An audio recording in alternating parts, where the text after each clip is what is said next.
பரிசுத்த வேதாகமம் பழைய ஏற்பாடு 1 சாமுவேல் 29ஆம் அதிகாரம். பெலிஸ்தர் தங்கள் சேனைகளை எல்லாம் ஆப்பேக்கிலே கூடிவர செய்தார்கள். இஸ்ரவேலர் இஸ்ரேலில் இருக்கிற துறவண்டையிலே பாளையம் இறங்கினார்கள். அப்பொழுது பெலிஸ்தரின் அதிபதிகள் 100ம் 1000மான சேர்வைகளோடே போனார்கள். தாவீதும் அவன் மனுஷரும் ஆகீசோடே பின் தண்டிலே போனார்கள். அப்பொழுது பெலிஸ்தரின் பிரபுக்கள், இந்த எபிரேயர் என்னத்திற்கு என்றார்கள். ஆகீஸ் அவர்களை பார்த்து, இஸ்ரவேலின் ராஜாவாகிய சவுலின் ஊழியக்காரனாயிருந்த இந்த தாவீது இத்தனை நாட்களும் இத்தனை வருஷங்களும் என்னோடே இருக்கவில்லை. இவன் என்னிடத்தில் வந்து சேர்ந்த நாள் முதல் இந்நாள் வரைக்கும் ஒரு குற்றமும் நான் இவனில் கண்டுபிடிக்கவில்லை என்றான்.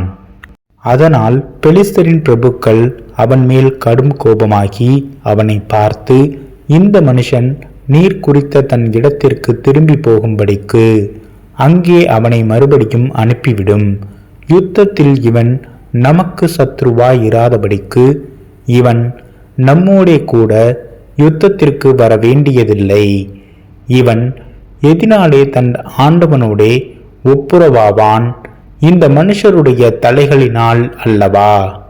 சவுல் கொன்றது 1000, தாவீது கொன்றது 10000 என்று இந்த தாவீதை குறித்து அல்லவோ ஆடிப்பாடி சொன்னார்கள் என்றார்கள்.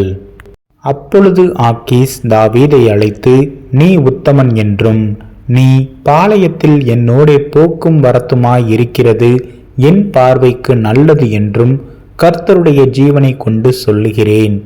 நீ என்னிடத்தில் வந்து சேர்ந்த நாள் முதல் இன்றைய வரைக்கும் நான் உன்னில் ஒரு பொல்லாப்பும் காணவில்லை. ஆகிலும் பிரபுக்களின் பார்வைக்கு நீ பிரியமானவன் அல்ல. ஆகையால் பெலிஸ்தருடைய பிரபுக்கள் உன்மேல் தாங்கள் அடையாதபடிக்கு இப்போது சமாதானத்தோடே திரும்பி போய்விடு என்றான். தாவீது ஆக்கீஸை நோக்கி, ஏன்? நான் செய்தது என்ன?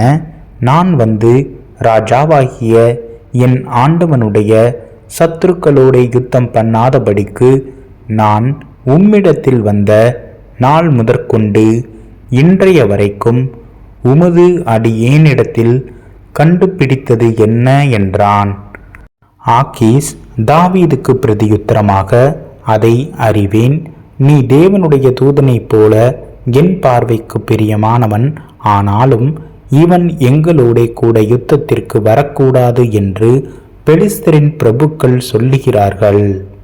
இப்போதும் நீ நாளை அதிகாலையில் உன்னோடே வந்த உன் ஆண்டவனுடைய வேலைக்காரரை கூட்டிக் கொண்டு விடியற் காலத்திலே வெளிச்சமாகிற போது புறப்பட்டு போ என்றான்.